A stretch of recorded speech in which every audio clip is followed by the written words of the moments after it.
Thank you so much for those who are taking the time to watch my video, and I'm so proud of those who also subscribing my YouTube channel at Wycliffe Baraza. Just subscribe and get the notification, put the notification thing on, and also follow me on my Facebook page. You haven't followed me at Wycliffe Baraza, and also like my Facebook page. Thank you so much for this for our channel. Why I had to put on my Facebook page and also our YouTube channel is I want to give we have a discussion so much on the African problems, how we can solve the African problems, and the opportunity of youth in the African transformation, because we want to be part of the Africa 2063. How are youth going to be part of it? And we need to be identifying time of having discussion on the problems we are facing in Africa. I am a Pan-Africanist and I love so much Africa, and that's why I'm so proud to be talking about my continent, Africa. And the first thing is that I'm so proud for those who are watching, are going to watch this video. This time I want to discuss about unemployment in Africa, and the unemployment and the type of education system in Africa. How are they collaborating? Do you have any correlation between unemployment and the type of education system in Africa? For just to give the statistics of unemployment in Africa based on 2019, based on the World Bank's data, and also the African Development Bank data, it says that more than 240 million young people are unemployed in Africa. And that's a lot. That was 2019. But just see what happened after 2019, and then we hit COVID-19, where most companies have moved away from the economy, and most companies have laid off their employees, and also other people are passing through a lot. And it's that high dependence ratio, and the more we're having that high dependence ratio, I think that that is the creation of poverty in Africa, and that's the same narrative which is going to be told by other people. But for me, I don't embrace such narratives. Our narrative is that we create opportunities for these young people to create jobs outside them. And for me, having such statistics on unemployment goes back, and because education and unemployment has a correlation, because in education system, most of people who come from who are graduating from the universities, most of them are job seekers. Actually, that's what I can define.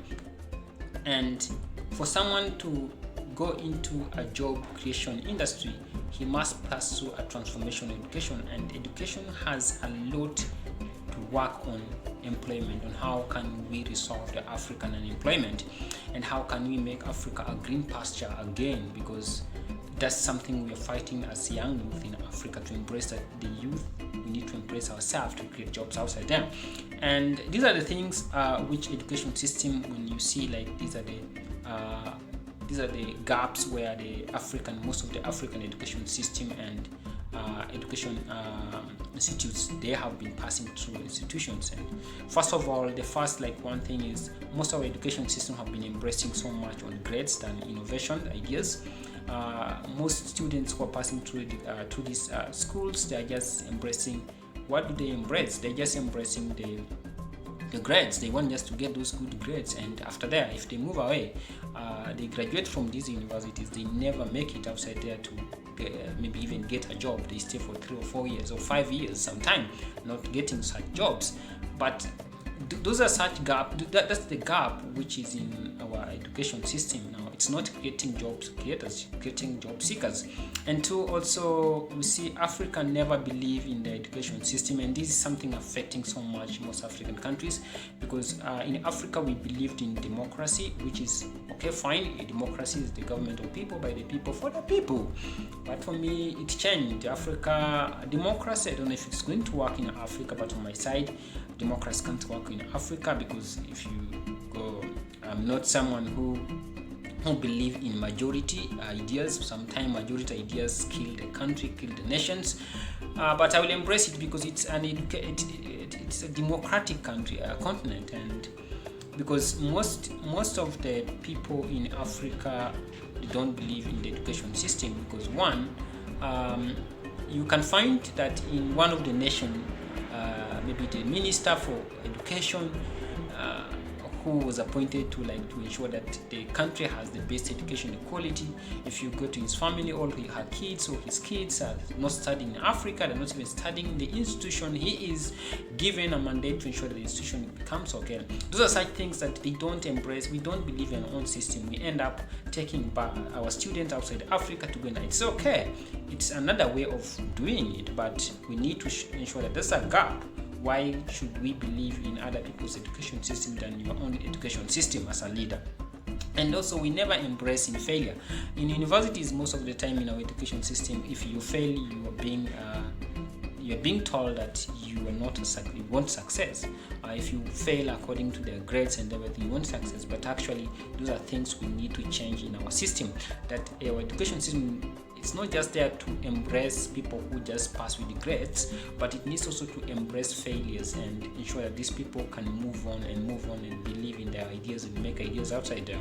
And also, most of our materials in the university, in fact, most of them maybe engineering sectors, those materials which were being given by which were learned by people in 1980s, 1970s, we're still using them because our institution haven't upgraded according to the technology. Remember, today is 2020, but you find that the universities are still embracing the 1980s type of studies of theory, and we have today the skills which are now today, they're so different. We need to ensure that also we upgrade our materials in the universities. We have some courses which are now outdated actually, but we are still learning them. And then when people come out there, they just don't have jobs. And then what's next after having such things? Because we need to understand what should we do. And this is another gap where I have been seeing in most African institutions, is that one, the industries, companies, universities or education institutes, they don't have that collaboration. We need industry and companies to come to schools and tell these young people that these are the type of skills we need, these are the things we need, so that the lecturers are also updated. Remember, our lecturers are people who learned 1980s, learned 1990s. Therefore, most of them are not updated of what the industry need. Therefore, we need to be updated as students need to be updated with what is happening in the industry, so that whenever they pass through that innovation, they are able to ensure that when they go outside, they know what actually is needed in the industry and what actually is needed when you want to come up with a startup. And that will create a lot of jobs and everything. And we need also to start believing in ourselves as Africans. Remember, most of the companies in Africans are not owned by Africans, and this is a failure to us because we don't believe in our own startup. We don't believe in our own brothers. We believe so much people who don't even come from Africa. I'm not a racist on that, but we need African things. We need people who can embrace our Africa. We need to believe in ourselves as Africans, and that is something we need to embrace in the education system, so that the education system, when people graduate from school, they're able to come up with something which we can believe in, and we support it. We are not so supportive on supporting the African startups. Therefore, we need to change on that. And also, we need to embrace as youth that we need to stand and unite as youth, that whenever we are standing with something, we get a backup from our own youth, because if we don't embrace ourselves as youth to ensure that we create jobs in the future, then nothing will happen. For the first thing is that as youth, we embrace ourselves and ensure that we create jobs in future. For this, I'm so proud that whoever is listening as a youth and African youth, ensure that one, it's you who is going to change the African narrative. People are talking about the narrative in Africa. You will never change that narrative when you are outside Africa.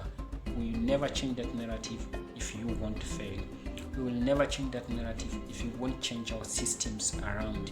If you're still using the old system, then we will just be called an undeveloped country until. But remember, I'm so proud of the African states. They're trying to cope up with everything, and the economy, some of the economy are booming and doing everything. But remember, youth, we are the heartbeat of this continent. We are the one to change the African narrative, and please join us to change the African narrative. Sometimes it's good to understand the problem and also know how you can solve it. Thank you so much for those who are going to watch this video, and just my request, just subscribe to my videos, my weekly videos on my YouTube, and put a notification. You'll be getting every week a notification. That's a Saturday, and I'm so proud to have you. I'm so proud. May God bless you and continue fighting as you continue creating those jobs outside there. Thank you so much. May God bless you too.